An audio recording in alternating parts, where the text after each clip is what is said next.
चौथा पद निर्वाण धाम बेगमपुर कहिए। चौथा पद निर्वाण धाम बेगमपुर कहिए। गुणयतीत जहाँ राम निरखी नैनन सुख कहिए।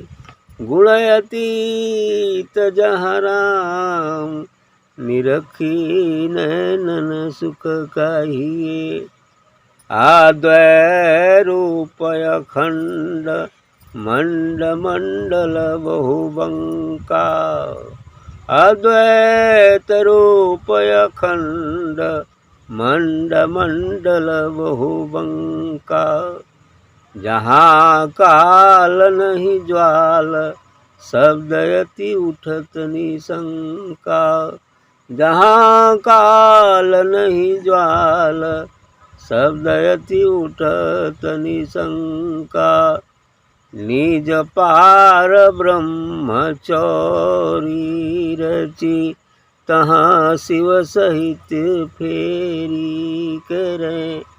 निज पार ब्रह्मचौरी रची तहाँ शिव सहित फेरी करें। भन चरण दास चारो मुक्ति सो हाथ जोरी पायन परै। भन चरण दास चारो मुक्ति सो हाथ जोरी पायन परै।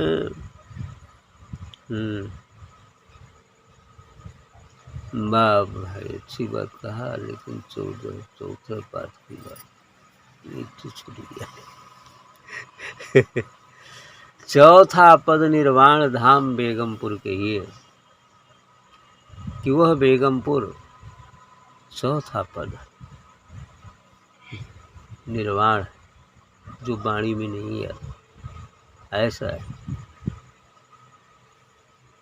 तो चौथा पद निर्वाण, क्योंकि जागृत, स्वप्न, सुषुप्ति, तुरीय तक की बात की, लेकिन एक स्थिति आती है तुरीयाती। तुरीय अवस्था में तीनों गुण साम्यावस्था में आया। तीनों एक त्रिगुणातीत की अवस्था। क्या है? त्रिगुणातीत की अवस्था। जागृत, स्वप्न, सुषुप्त, तुरीय और है तुरीयातीत, तुरीय से भी परे।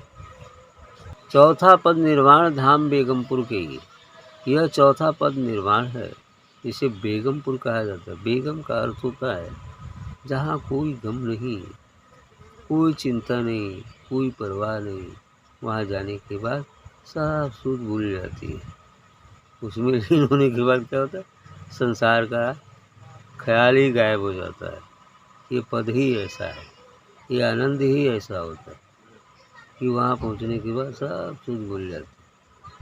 लेकिन भाई प्रारब्धानुसार यदि शरीर को रहना है, फिर कर्तव्य कर्म कुछ गृहस्थ आश्रम के लिए कर्तव्य कर्म कुछ हैं, इसे पूरे करने हैं।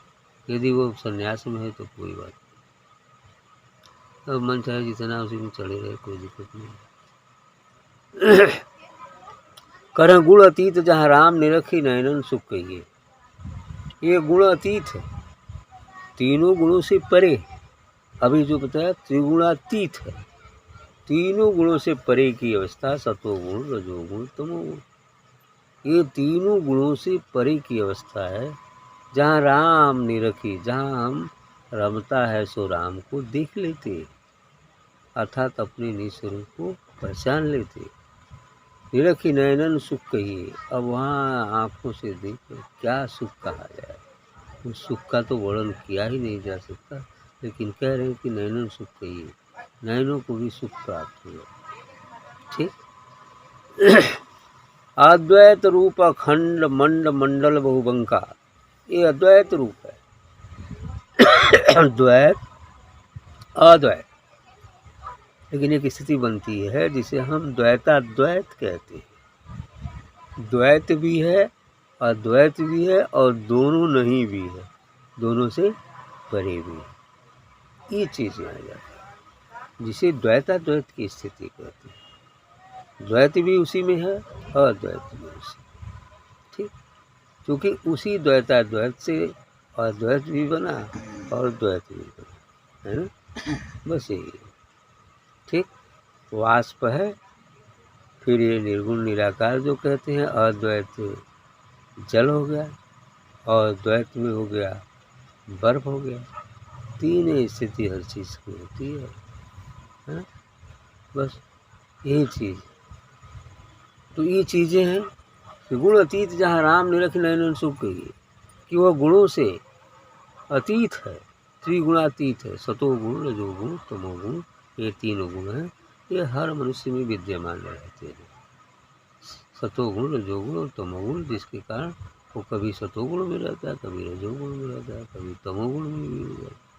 लेकिन हमें इन तीनों गुणों से परे जाना है, जिसे त्रिगुणातीत कहते हैं। और ये त्रिगुणातीत अवस्था ही है जिसे हम तुरीय कहते हैं। साम्यावस्था में आ जाते हैं, फिर राम दिख जाता है, वह निर्गुण राम दिख जाता है। अद्वैत रूप अखंड मंड मंडल बहुवंका, ये अद्वैत स्वरूप है, जहाँ द्वैत नाम की कोई चीज़ नहीं, अद्वैत है। तो अद्वैत रूप अखंड, जो खंडन नहीं होता, जिसका विभाजन नहीं किया जा सकता, मंड मंडल बहुवंका, यह मंडल भी परम प्रकाशमय है, यह मंडल भी परम प्रकाशमय और आनंदमय है, ठीक है। जहाँ काल नहीं ज्वाल, एक काल से परे, त्रिपुटी से परे, शून्य दशम द्वार के आगे ये मंडल है बेगमपुर, है ना। तो इसलिए यहाँ काल का प्रभाव नहीं पड़ता है। जहाँ काल नहीं ज्वाल, शब्द अति उठत निशंका, लेकिन वहाँ बिल्कुल पहुँचने के बाद वो ध्वनि उठा करती है आनंद की, ओम की ध्वनि, और कुछ ध्वनियाँ वहाँ उठा करती है। निज पार ब्रह्म रचौरी रची, तह शिव सहित फेरी कर। अब यही बात है, ये निज पार ब्रह्म, ब्रह्म, पार ब्रह्म, परम ब्रह्म। अभी पार ब्रह्म की बात सुन रहे, ब्रह्म, पार ब्रह्म, परम ब्रह्म, क्षर, अक्षर, निअक्षर। तो ये तीसरी स्थिति। तो ये पार ब्रह्म की बात है कि पार ब्रह्म जो अक्षय ब्रह्म है, इसका जल्दी नाश नहीं होता, लेकिन नाश कभी हो भी जाता है। यानी नाश नहीं होता, बल्कि वो अपने उद्गम स्थल उस निरक्षर ब्रह्म में मिल जाता है ना, उसका नाश नहीं होता, वो मिल जाता है। बस यही बात। अब उसका वही उसी को नाश समझिए, लेकिन नाश होता नहीं उसका, है ना, वो अपने मूल भंडार को प्राप्त हो जाता। तो जहाँ काल नहीं ज्वाल अति उठत निशंका, जहाँ काल का कोई प्रभाव नहीं है और शब्द वहाँ गुंजार करते हैं जो आनंदमय है। निज पार्वम चौरी रचे, और वह पार्वम मंडल चौरी, चौरा, चबूतरा है, जहाँ तहाँ शिव सहित फेरी करे। अब शिव और वो फेरी करते रहो, ओंकार का जाप करते रहते हैं, ऐसा ही तो होता है, और फेरी करते रहते हैं। दोनों में महादेव है, शिव जी है, अच्छा है, वो भी वहाँ फेरी करते रहते। भन चरणदास चारों मुक्ति, सो हाथ जोड़ी पायन पड़े। अब ये चार मुक्ति का गया, सालोक, सामीप्य, सारूप्य, सायुज्य, ये चार मुक्ति है ना। ये चारों मुक्ति की बात कर है ना। सालोक, जैसे हम कहते हैं कि मान लो बूंद चली मिलने के लिए, तो अब वो दूर अभी गंगा की धारा में पड़ गई, तो गंगा की धारा में पड़ गई तो अब वो दूर दिख रही कि उस लोक में चलना है समुद्र से मिलने के लिए, सालों हो गया। अब बिल्कुल किनारे आ गई समुद्र के, तो सामीप्य हो गई, सामीप्य हो गई, समीप में आ गई, है ना। तो क्या हो गई, सामीप्य मुक्ति हो गई कि अब मिले तब मिले, अब मिले तब मिले की बात है। अब मिलने की प्रक्रिया सायुज्य हो गई, सारूप्य हो गई। मिलने की प्रक्रिया क्या हो गई? सारूप्य। यानी जिस क्षण में बूंद छलांग लगा के मिलने जा रही है और तुरंत मिली, उस अवस्था में सारूप्य हुई, लेकिन अपूर्ण सागर में विलीन हो गई सायुज्य। क्लियर हो गई बात? अब ये क्लियर हो गया कि सायुज्य जुड़ गई, अब उसमें कुछ नहीं रह गया, है ना, बस सागर तो सागर। ऐसा ही हो गया। ये 4 तरह की। तो शुरू में सालोक्य ही होता है, साधक है, साध्य है, साधना है। ये त्रिपुटी बनती है। लेकिन साधना करते करते सायुज्य तब होगा जब साधक, साध्य और साधना तीनों मिलकर साध्य में परिणत हो जाए।